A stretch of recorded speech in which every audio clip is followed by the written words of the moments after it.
Michel Jonas. Donc, Michel Jonas, il est né en 1947, hein, il est d'origine hongroise. Ses parents viennent s'installer à Drancy, il a 5 ans. Hein.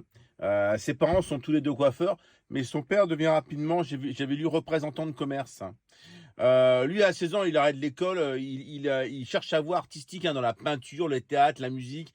D'ailleurs, on va voir après que c'est un touche-à-tout, hein, parce qu'il a fait, on le voit dans une trentaine de films, dans une dizaine de pièces de théâtre, dans des séries télé, hein, notamment dans Scène de ménage en ce moment, où je le trouve très très bon. Hein.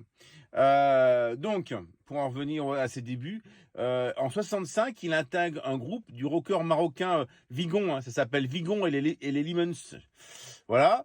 En 66, il fonde son propre groupe qui s'appelle King 7. D'ailleurs, il y a deux succès qui claquent, hein, c'est Apesanteur et Jezebel. D'ailleurs, tapez sur YouTube, allez voir, et si vous voulez le voir tout jeune, et c'est très sympa, Apesanteur, vous tapez Apesanteur, Michel Jonas, et vous allez le voir, chanter ça.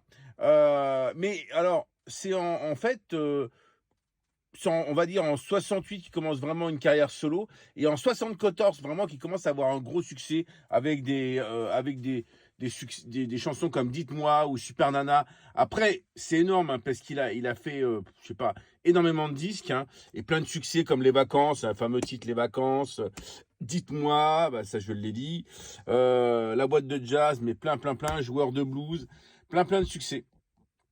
Hein, d'ailleurs, on le voit encore, hein, et son dernier album, il date de 2023, l'année dernière, donc voilà, il est encore en activité, il n'y a pas de souci. Moi je vais vous passer un de ses gros succès, parce que j'aime bien la boîte de jazz, donc hop, c'est parti pour la boîte de jazz.